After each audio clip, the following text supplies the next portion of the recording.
Now comes the issue that how, what is meant by the response of soil to the environments, different type of environments. I think I had discussed about soil and structures, they interact with each other, we call them as soil structure interaction, and soils are used to create structures, and sometimes structures are created in the soil mass, or sometimes the structures are created on the soil mass, clear. So, laying the foundation is on the soil mass, making embankments, different type of retaining structures here with the soil mass, and when you are creating conduits, cavities, tunnels, this is inside the soil mass. So, soil structure interaction is a very interesting question which people are trying to address. Yes, each of these statement which I have talked about, on, in and with, has environmental attributes associated with it, clear. So, when you are talking about the aerobic anaerobic conditions, as deeper you go in the soils, you will be having switch over from organic to inorganic situation, alright. This is a good example. So, different type of environmental conditions might be associated with the systems which you are talking about. Now, pore fluid is the one which is present in the pores in the form of either gases or liquids or the combination, and present day way of looking at this is when you derive a parallel or equivalence between the human body and the soils is, if I can diagnose you by taking some sample of your blood, alright. Similarly, I can diagnose the soils or geomaterials by taking a sample of pore fluid. So, pore fluid is the one which is present in the pores, either in the form of the liquids or in gases. We will discuss this in details, how to extract pore fluid, because there your syringes may not work, what doctors do, is it not. So, it is very difficult to take out pore fluid from the soils. So, what type of techniques are used to sample pore solutions from the soils and the geomaterials? It could be concrete, it could be rocks, it could be soils. This has to be studied in a very, very different manner. In other words, the pore fluids also depict the state of the environment which is present inside the soil mass, clear. The temperature, the pressure, the humidity, the type of bacterial growth under aerobic anaerobic condition, the type of gases which are getting formed are an indication of what type of processes and the mechanisms are happening in the soil system. So, pore fluid characteristics are becoming very, very important to discuss. Interaction of soil with heat, I think I gave you ample examples. When soils come in contact with elevated temperature, this could be a forging unit, this could be something like you might be having a furnace, foundation for a furnace, or you might be having a rolling forging unit somewhere in the industry where the hammer drops produces a lot of heat, rocket launching pads, different type of cables which are buried inside the soils for industrialization. And most of the time when you do ground improvement, you inject chemicals in the soils, and these soils might react with the chemicals. Nuclear waste disposal is a good example of how soil heat interaction occurs. Nuclear waste is at an elevated temperature. Similarly, the leachates which are coming out of the landfills might also be at elevated temperature, and this might react with the soils, alright. So, I am sure you must be realizing that these issues, these type of interactions have not been discussed until now in the conventional subjects, because the conventional subject was devoid of the environmental conditions in which the soils are living, are located, alright. So, soil chemical interaction, I am sure now it is clear to you. Contaminants getting discharged either inside the soil or on the soil mass would create a soil chemical interaction, and we want to see what happens after this interaction occurs. Soil bacteria interaction, I gave you ample examples, pathogenic discharges, if the sludges are not treated properly, and if you take out these sediments and pile them up somewhere, this is going to become a part of the environment. Soil root interaction, I think we discussed about this. So, those of you who might get a chance to work in stabilization of soil based on vegetation is picking up.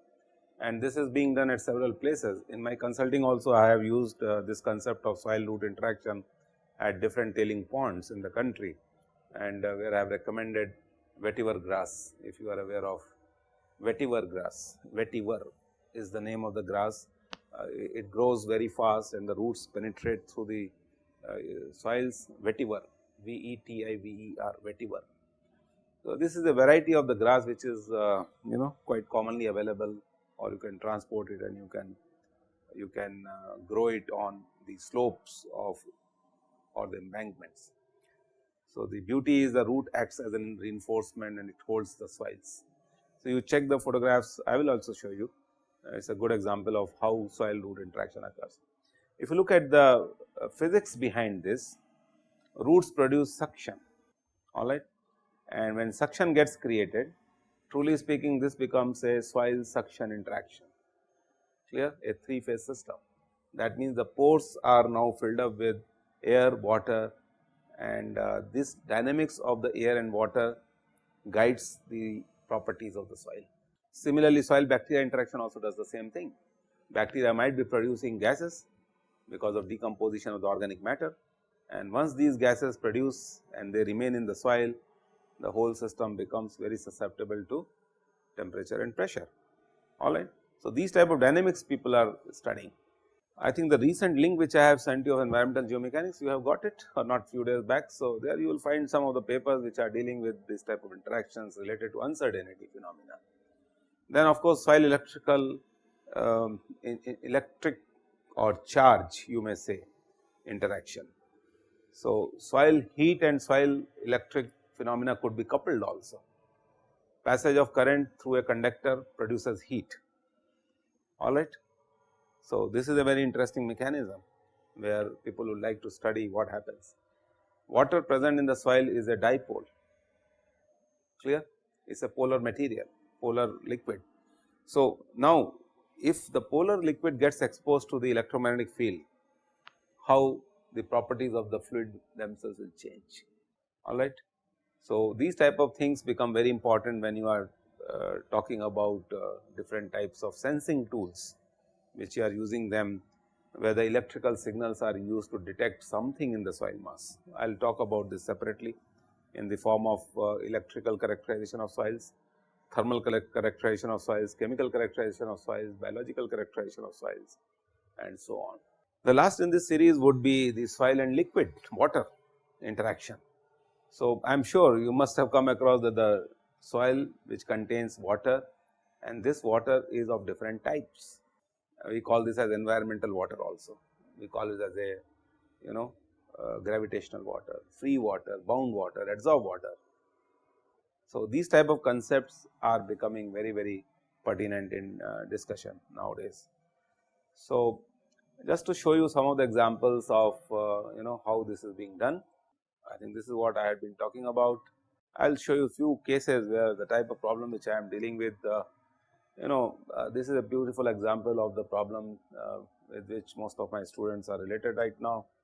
Hindalco Industries is the largest industry in the world which produces alumina, and production of alumina is because of digestion of bauxite. So, whatever residues are left over, this is known as red mud. Now, the question is where you are going to throw the red mud. So, this is becoming a big problem for the society, and hope you can realize that a lot of dust is there, and the disposal places have to be defined very clearly. And if you see, these are the red mud ponds, and I do not know how many of you have visited such type of red mud ponds. There are huge areas, about 100 acres land, where the height of the landfills or the height of the disposal ponds would be 40 to 40 meters. So, it is a huge challenge, the more and more bauxite which you are digesting to produce alumina, the volumes of the red mud, which is the industrial byproduct, is increasing. And if you research on this subject, you will realize that red mud contains a lot of caustic in it. So, its pH is about 12 to 13. So, you are stacking a material on the surface of the earth, which is highly basic in nature, clear. So, this is the hazard associated with this. Now, the question is how would you handle this, how would you dispose it, whatever. These are the challenges which you are supposed to handle. Now, look at the second situation which I have included over here. They have several units in India which are operating, and this is from Utkal, no, this should be I think from Belgaum. I do not know whether you have seen this or not. This is the refinery, alumina refinery, and when you drive from Bombay towards Kerala or Karnataka, and then on the way you will realize that there is a big stack of red mud, and this is a national highway, Mumbai highway you can see. So, the handling, disposal, maintenance of these type of huge disposal facilities which have been created as a as a consequence of modern day civilization is a big challenge. Brainstorm your session to brainstorm and give the answers to the industry. This is the eastern part of the country from Utkal which I have taken.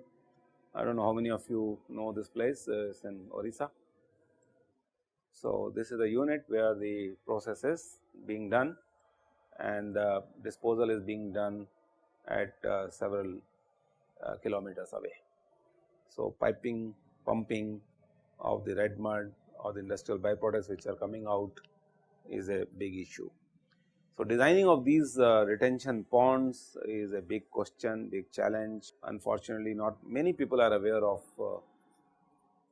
the practice of dealing with the waste which is chemically activated. Had it been soils 200 years, 500 years, thousands of years, people have the experience of handling with the soils and making a retention system. But when it comes to the chemically active systems, how would you handle them, how would you use them, how would you create something out of this is a big question. Another example I thought I will show you is of again the Hindalco. Well, this is from the Renuput in the Mirzapur district of UP. So, look at this, I mean these are the, so this is the Renu river and this is the belt where most of the thermal power plants are, a lot of mining is going on, and there is a huge plant where the alumina refinery is Renuput, and look at this, the way the red mud is being disposed, and now the question is how to tackle it in a scientific manner. And you should read about this accident which occurred some time back, Ajka aluminum plant, which happened in Hungary. So, these are the slope stability issues which you should be dealing with as an environmental geotechnology, a geotechnologist. These are all soil, water, environment interaction examples. So, WCL coal mines, a lot of acid mine drains, drainage is taking place. If you see, zoom this system, you will realize that a lot of mining is going on. These are the extra deep mines or which WCL is trying to do, and this is where I work on the mining issues, geoenvironmental issues related to mining operations. These are the extra large mines, I mean the diameter would be about 7 to 10 kilometers, and they are trying to go up to several hundreds of meter deep in the ground to excavate the coal. So, these type of problems you can realize now. If you see, you can imagine that a large portion of the soil has been cut. So, these slopes remain unstable most of the time, you have to stabilize them. I am doing a project right now at WCL, Bhanegaon project, this is what is known as Bhanegaon, and I hope you can realize that if I tell you the intricacy of the things, this is a river. So, most of the mines are in the vicinity of the rivers, alright. Look at this, this is a confluence of the mine for the rivers. This is one river and this is another river, and this is where the mines are located. So, a lot of discharge takes place when you excavate, and that becomes a very critical issue, that how would you do mining against excessive discharge. Remember, these are simple slope stability problems, but then they are having an issue which is associated with the environment. It could be seepage, it could be chemicals, it could be temperatures, it could be bacterial, pathogenic, and so on. So, we are talking about different type of situations. Well, these are the challenges which we have to face as a geotechnical engineer in today's world. This is our landfill extremely close to IIT campus. This is the Deonar dumping landfill. When you go towards VT from the Eastern Express Highway, you will realize that a huge land, and when you are landing inside the Bombay city, you know, when the pilot announces cruise stations, landing at stations. So, that point if you start looking at down, then you will realize you can see some part of the landfill quite clearly. So, this is another issue where landfill fires took place in the recent past, and the whole Bombay city had tough time. You must have seen the photographs which were released by NASA about 2-3 years back. You know, it shows the magnanimous nature of, you know, how much the landfills are responsible for polluting the water bodies if the designs are not done properly. So, what you are seeing over here is this is the Deonar dumping, and look at the population. The population is just right up to the brim of the landfill. You know, they are in fact living over there because they do not find the land. So, this is the modern day civilization which we are so much proud of. I hope you can realize. Look at the densely populated areas in the vicinity of the landfill, and then there are water bodies, streams of water which are getting polluted because of landfills, leachates or the gases which are coming out of it. Alright. So, this gives you a good example of what type of interaction we are talking about. So, I have talked about different sectors, industrial processes, and even the, you know, at municipal level also the type of pollution which is becoming a big threat to the modern day civilization. Mining, dredging, we will talk about all these sectors slowly and slowly. Actually, you were saying that you are working with WCL sectors in case of mines. So, what are the actual problems they are facing? Can you please name some? All problems and problems and problems only. There is nothing which is not a problem there, starting from site selection to dumping of the overburden to creation of the material for reclamation of the mines to stability of the mines to seepage in the mines to toxic water which is coming out of the mines, where to discharge it, how to treat it, how to put it back in the rivers, to social issues, political issues, agricultural lands lost, so many things, how to minimize the area where the stacking can be more and more higher, that is what everybody wants. Then how to utilize this material for other purpose. Yeah, so I think I can show you the lagoons also. In fact, in Bombay, this is the Ghatkopar lagoon, you know. Have you ever seen a lagoon? So, these are the aerators which are aerating, yes, mixing and aerating so that these water gets cleaned up. So, these are the aerators which are installed over here, and yeah. Sir, is it possible to quantify the strength that is provided by the vegetation roots of it? Is it possible to Quantify the strength? quantify? Yeah, of course, yes. A lot of papers are there. It's a new subject altogether. So, they do, you will be surprised to know that the geotechnical engineers take out the roots and they find out the tensile strength of the roots also, and they implement it in the models which they have done, 3D models. So, this is where the subject is. So, all sorts of interactions are being modeled now in your softwares, how the properties change over a period of time. I mean, I remember I had written a proposal where I wanted to see how roots migrate in the soil. I wanted to capture everything electronically by using a set of sensors, and then I wanted to relate it to the growth of the canopy of the tree. Somehow this project was not funded. All this happens. So, I wanted to study, because see, as I said, farmers will never study the mechanics of the problem beneath 200 to 300 centimeters, all right, maximum, because that is the zone in which they are interested. Beyond that is our realm. So, we have to understand how roots migrate. For me, is a tensile strength of soils when the roots migrate into it, reinforcement of the soil because of the secondary, tertiary roots, and so on. So, my perception of looking at the problem is different. Yeah. Yes, so quantification has been done. Please read recent papers. So one more question is that you said about the acid drainage by mining. Is it possible through non-mining activities like some construction of tunnels or something? Yeah, so wherever you have pyrite or iron sulfide, and when it gets exposed to the atmosphere, oxygenated, oxidized, then sulfuric acid is going to get formed. And how long will the effect last? How long means? Uh, Now, once like the how acid many comes years? out and starts flowing in the water bodies, you read about what is happening in the Assam. Most of the rivers are polluted, people can't drink water. So, these are the issues. So, these are the contemporary issues you should be aware of, you know what is happening, how would they do cultivation, because if acids are present in the water, this water cannot be used for vegetation. Yes, please.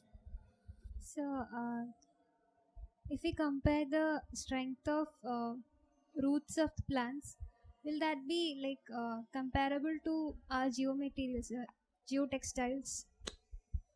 Rashmi, the biggest issue is without plants, without roots, what is the strength of the material, and if I grow them, what is going to happen.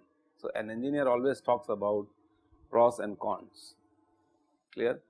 So, some time back I said that roots can be used, grass can be used to stabilize the slopes. Now, if I want to quantify the whole thing, I would like to see from initial condition how much the material has got upgraded or it has deteriorated. You never know, the roots might deteriorate the rocks also. You must have seen sometimes the vegetation on the concrete creates cracks also.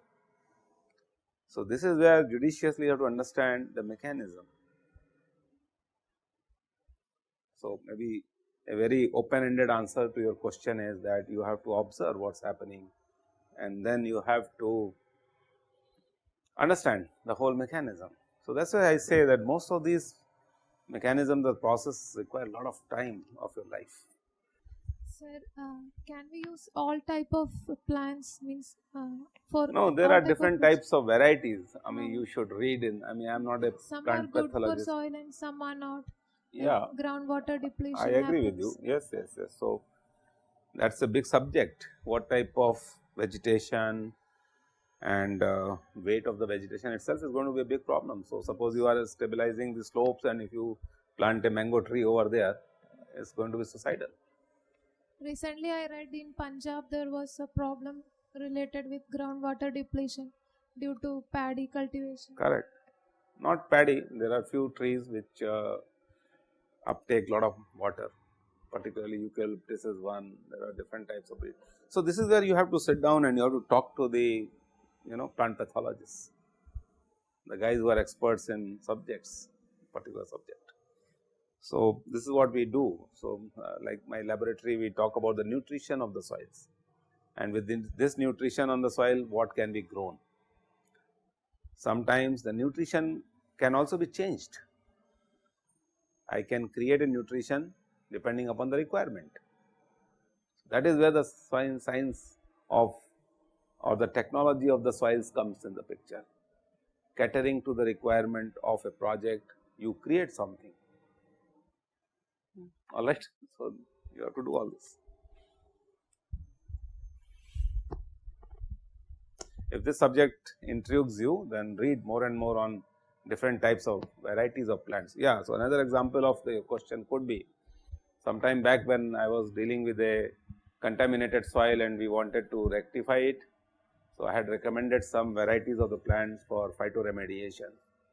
So, phytoremediation is a very big subject in geotechnical engineering, on which a lot of people are working already. So, what species of chemicals can be logged, all right, logged in the sense that once you grow these type of plants, they have a uptake capacity and they will sorb all these type of heavy metals, concentration of chemicals, and this chemical concentration cannot move from one place to another place, passivation. So, these are big subjects, people like you should come forward and study them. Yes. Sir, we have seen that soil interaction with heat, chemical, etc. What about magnetic field? Yeah, so this is less studied, but my student on Dr. Susha Lakshmi. So, her thesis, if you see, and the papers which she has published, is the magnetic characterization of soils. It was published about 2 years back in ASTM. Go through that paper, and I think our lab was the first to talk about the magnetic characterization of the soils and generalize the magnetization behavior of the soils. So, we are trying to classify the soils based on their magnetic characteristics. And why we are doing this? Because we want to understand the soil moisture content. So, you might not have thought by this time that how critical the soil moisture content is, and soil moisture content depends upon the magnetic characteristics of the soils.